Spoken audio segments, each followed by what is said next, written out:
결과적으로는 고3 때까지 영어는 잘했어요. 그래서 그냥 네네. 1등급으로 수능까지 1등급으로 봤지만 수능까지. 처음엔 사춘기인지도 잘 모르고 얘가 왜 이렇게 게을러졌을까? 그런 생각을 하고 이제 더 이러면 안 되지. 첫에다 훨씬 빨리 영어를 좋아하고 주도적으로 또 해나가고 입시에도 좋은 영향을 줄 수밖에 없죠. 네.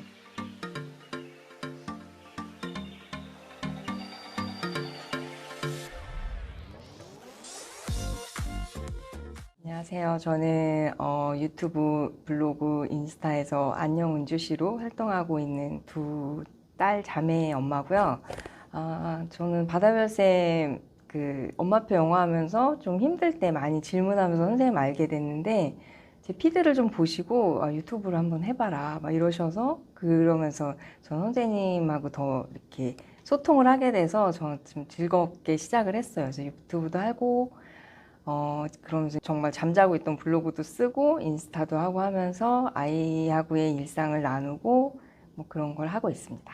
엄마표 영어 선배맘이시잖아요. 내가 엄마표 경력은 한 3, 4년 했어요. 큰아이 초2에 시작해서 지금 현재는 이제 21살이고요. 작은아이는 현재 중학생이에요. 네. 그래서 두 딸아이를 다 엄마표를 했고 큰아이는 굉장히 타이트하게 뭐 이런 빡센 엄마표 영어, 그쵸, 큰아이는. 예. 이거 이렇게 시간별 네.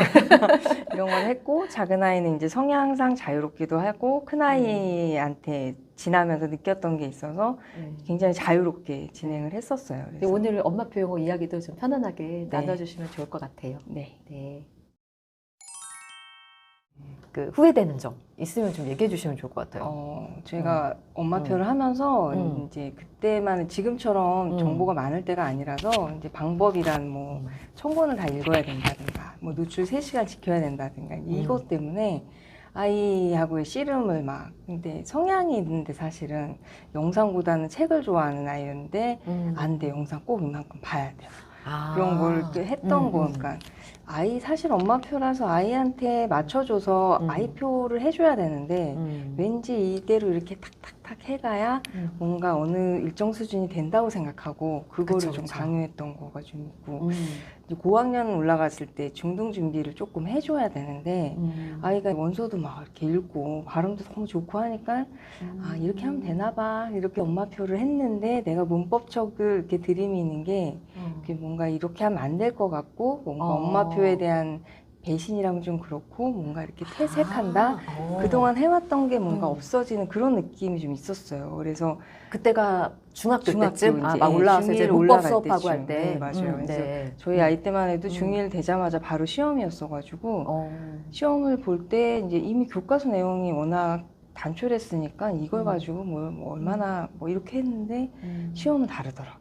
이거를 이제 아이가 느꼈던 좌절이 나 영어 되게 잘하는 사람인 줄 알았는데 아니네 뭐 그걸 이제 처음 느꼈을 때 뭔가 이런 학습적인 거를 연결을 좀 해줬어야 되는데 이제 그 부분에 대한 걸 좀 놓쳤어요. 그래서 아이가 혼자 헤매가면서 아이도 그랬고 저도 내가 무슨 영어 학원을 가 뭐 이런 생각을 좀 오래 했거든요. 차라리 그때 뭔가 이런 것도 필요한가 봐 좀 했었으면 고생을 좀 덜 했을 텐데 근데 뭐 결과적으로는 고3 때까지 영어는 잘했어요. 그래서 그냥 네네. 1등급으로 수능까지 1등급으로 봤지만 수능까지 보고. 근데 문제는 영어만으로 입시가 다 끝나는 게 아니니까 그러긴 네. 했어도 그런 점이 좀 후회가 되죠. 그러면은 학습적으로 조금 더 보완할 수 있는 그런 시간이 엄마표 영어 때문에 좀 부족했었다. 이런 총평이시겠다. 그러니까 학습적으로 좀 보완해줘야 되는 시기가 있는데 그때는 그런 입시하고 약간의 타협을 하고 그러니까 꼭 원서를 읽어가면서 입시에 대한 공부도 하고 하는 게 좋았을 텐데 그걸 못한 거죠. 그러니까 언제부터 그러면 엄마표 영어 시작했었더라? 큰애가 이제 2002년생인데 그때가 2학년이니까 2009년부터 했던 거죠. 오래됐네요. 그래서 큰애가 몇 학년 때 그러면? 그때 2학년. 초등학교 2학년? 그렇게 시작했는데 그때는 사실 잘 몰라서 그냥 이렇게 발만 한 발 담궜던 것 같아요. 근데 이제 본격적으로 4학년 때부터는 이제 거실에 막 원서를 막 채워놓고 이제 하는 초4부터 이제 원서 쟁이기가 시작이 되었고 그렇죠. 그래서 다른 데서 뭐 이게 됐다더라고 그건가 해서 또 좀 사보기도 하고 기과주로 지금 팔랑팔랑 이기 그쵸. 시작했던 때가 이제 초사였고 그러면서 하루 3시간도 그때부터 막 몰아붙이셨구나. 그래서 이제 뭐 집중 듣기도 하고 영상도 보고 했는데 이러면 되나 했는데 또 저걸 아이 스스로 읽어야 된다는 거예요. 근데 아이는 사실 아무리 책을 좋아하더라도 그 시간을 채우기가 너무 힘들었을 텐데 맞아요. 이제 그랬던 거. 맞아요. 그래서 그러니까 이제 아이는 영어에 충분히 익숙하다면 그게 기분 좋은 경험으로 갈 수 있었지만 그렇죠. 예, 여기저기서 이렇게 듣는 얘기로 강압적으로 좀 하다 보니까 맞아요. 느꼈던 압박감이 있어요. 맞아요. 아이에게 있었다는 거를 언제 알게 되셨어요? 중학교 가서 애가 늦게 알게 되셨구나. 보통 다 그렇거든요. 아이 성향상 또 엄마가 하라니까 해야 되나 보다 이렇게 했는데 이제 중학교 가서 그때쯤 되면 엄마한테 말을 할 걸 뭔가 이제 아이도 하면서 아닌데 이런 거 느껴도 이제 말을 못 했는데 그런 게 이제 사춘기 오면서 좀 맞물리고 그 조용한 성향의 아이들이 사춘기를 무섭게 겪는다기보다는 좀 무기력한 사춘기를 길게 겪더라고요. 맞아요. 예, 내성적인 친구는 무기력한 사춘기. 예. 조금 외향인 친구들은 이제 반항심으로 가기도 맞아요. 하지만, 예, 맞아요. 그렇게 하니까 저는 사실 처음엔 사춘기인지도 잘 모르고 얘가 왜 이렇게 게을러졌을까 그런 생각을 하고 이제 더 이러면 안 되지. 첫애다 보니까 좀 그런 걸 더 많이 했었던 거죠. 네. 근데 이제 엄마 표현은 너무 나쁜 점만 얘기하면 안 되니까. 그죠? 좋았던 점 얘기해야 돼, 먼저. 예, 어떤 부분이 좋으셨어요?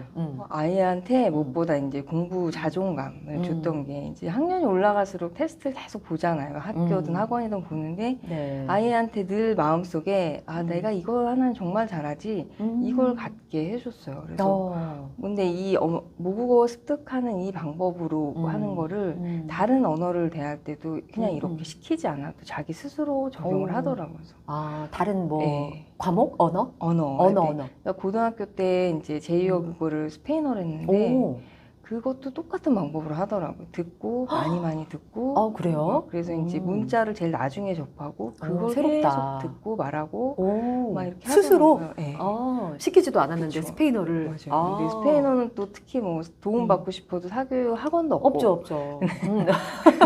본인이 어떻게 이렇게 하더라고요. 제가 듣기엔 너무 말인가 싶은 느낌의 굉장히 낯설음이었는데 네네네. 그런 걸 하면서 이제 시험 보기 전에 이렇게 확인해 달라는 제 앞에서 이렇게 마주보고 이런 걸 해줬었어요. 근데 그때 좀 놀랬던 게 이걸 어떻게 했을까? 막 앉아서 빽빽이를 해서 외운 게 아닌데 애한테 이렇게 습득이 되더라고요. 그러니까요. 너무 신기하다. 대학도 일본어과 갔어요. 일본어 애들이 들으면서 많이 익히거든요. 그래요? 예.